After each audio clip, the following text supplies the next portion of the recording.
From the kitchen of the cabin, it's the 5 Games for Doomsday review. Slyville.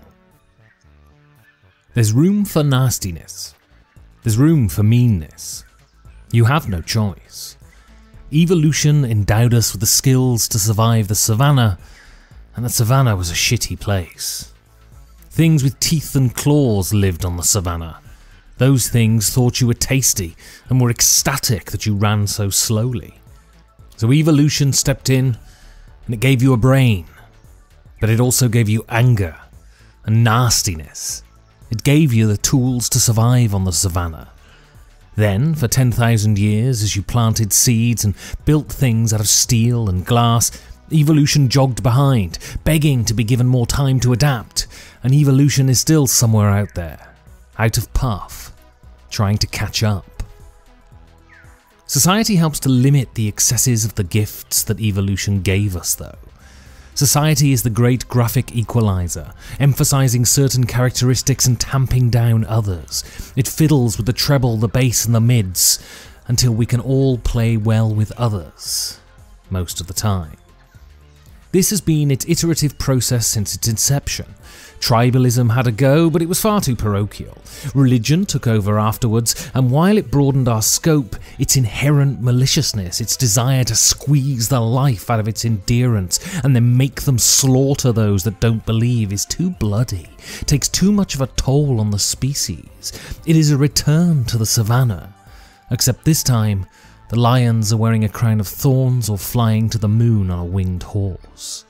We can get there though, and if we don't burn the planet to the ground first, it will be through our greater ability to connect, our desire to dissolve borders both on the land and in our minds.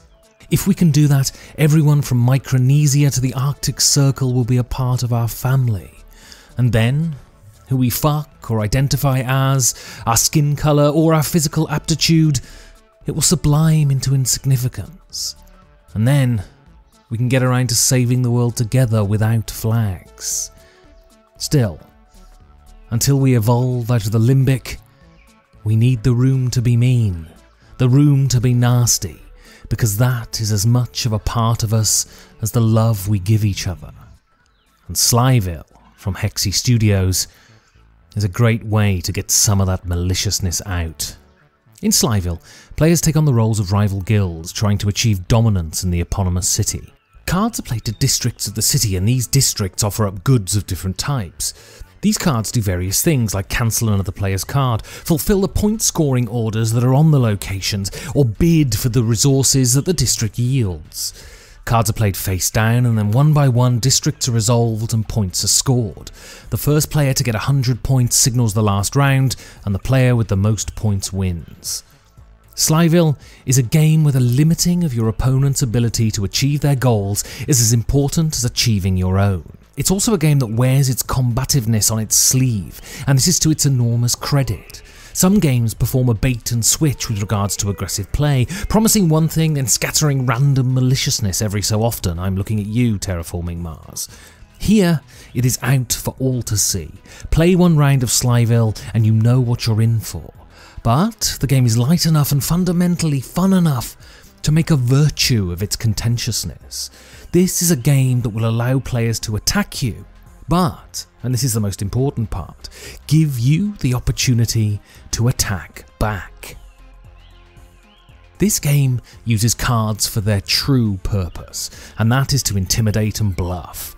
These cards are only revealed after everyone has played their hands, so the simple act of laying a card fires off reaction and counter-reaction. You can make your nearest rival waste cards by a well-timed play.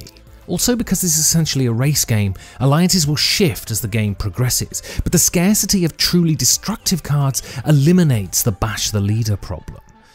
Each round, a player takes on the role of the prince's favourite, and this gives them the power to break ties, which is extremely powerful. But be careful who you kick going up, because you'll certainly meet them again going down.